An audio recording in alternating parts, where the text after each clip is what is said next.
کہ رشید احمد گنگوئی صاحب اور قاسم نانوتوی کو انہوں نے اپنے ساتھ لٹایا، پھر ان کی طرف کروٹ لی، ان کے سینے پر ہاتھ رکھا. قاسم صاحب بولے او میاں لوگ کیا کہیں گے، تذکرۃ الرشید. اچھا یہ اگلا میں. اچھا تو آپ نے کہا کہ یہ لوگ فوش مذاق بھی کر لیتے ہیں. لکھنے والے کا مطلب یہ نہیں کہ اتنے فری تھے کہ فوش مذاق بھی کر لیا کرتے تھے. اچھا یعنی اتنے فری تھے فوش مذاق ہو جاتا. اب دونوں بزرگ ہیں جی، دونوں بزرگ ہیں اور دونوں بزرگ فوش مذاق کر رہے ہیں جی، اور آپ لکھنے والے پر اعتراض اٹھا رہے ہیں. تو یار اگر انہوں نے فوش مذاق کر لیا تو آپ نے کیوں لکھا؟ غلط کیا، نہیں لکھنا چاہیے تھا. ہم کب کہہ رہے ہیں؟ دیکھیں ان کا فحش مزاج ان کی نجی محفل کا تھا یہ مزاج. انجینئر نے اس بیس پہ جو ان کو اغلام بازی کا مرتکب کہا یا ہومو سیکشولیٹی کیا کرتے تھے وہ، یہ بہت بڑا الزام ہے. مذاق کو مذاق ہی رکھنا چاہیے. مذاق پہ یہ الزام بنتا ہے کہ یہ مذاق کرنے کا نہیں ہے، ہاں، یا یہ مذاق لکھنے کا نہیں ہے، میرا بھی یہی ہے، یا لکھ کے شائع کرنے کا نہیں ہے. نہیں کرنے کا نہیں ہے. ٹھیک ہے نا، غلط کیا انہوں نے، کون کہہ رہا ہے؟ لیکن اس کی ایک دیکھیں مثال پتہ ہے کیا ہے؟ رشید احمد گنگوہی تھے یا دوسرے بزرگ تھے، ان کی آپ سیرت اٹھا کے دیکھیں، ان کی کتابیں دیکھیں. ترمذی کی جو انہوں نے عربی میں شرح لکھی ہے الکوکب الدری کے نام سے، وہ آپ پڑھ کے دیکھیں. بے شمار اسلام کی خدمات ہیں.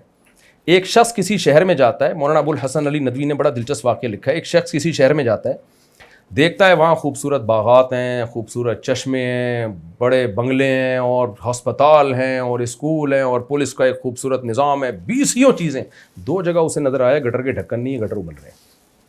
وہ آ کے جو اسٹیٹمنٹ دیتا ہے وہ کہتا ہے ایسا گندا شہر ہے، گٹر کے ڈھکن ابل رہے ہیں، گٹر کے ڈھکن ابل رہے ہیں، گٹر کے ڈھکن ابل رہے ہیں. صبح و شام وہ یہی کرتا رہتا ہے. تو یار یہ تجھے 2 گٹر کے ڈھکن کے علاوہ کچھ نظر نہیں آیا اس میں؟ اسی چیز کو کیوں بار بار ہائی لائٹ کر رہے ہو؟ ہم نے کب کہا کہ بزرگ سے کوئی غلطی نہیں ہو سکتی؟ بزرگ دودھ کے دھلے ہوئے ہوتے ہیں، بزرگ فرشتے ہوتے ہیں. ہم نے خود اپنے شیخ مرشد مفتی رشید احمد صاحب کے بعض مسائل کو غلط قرار دے کے اس کے خلاف فتویٰ دیا ہے، اور بعض اعمال کو بھی ہم نے غلط قرار دیا کہ ان کا یہ ایٹیٹیوڈ جو تھا ہماری خیال میں یہ شریعت کے مطابق ٹھیک نہیں تھا. لیکن اس بیس پہ آپ کہنا کہ وہ معاذ اللہ کوئی اغلام بازی باز تھے اور یہ اس طرح کے غلیظ لوگ تھے وہ، اور ساری خدمات ان کی آپ ایک طرف رکھو، جو انگریز کے خلاف انہوں نے، جو ان کے اکابر نے جہاد کیا، انہوں نے جو انگریز کے خلاف، جو انگریز مدارس کو ختم کر کے اسلام ختم کرنا چاہتا تھا اس کو بچایا.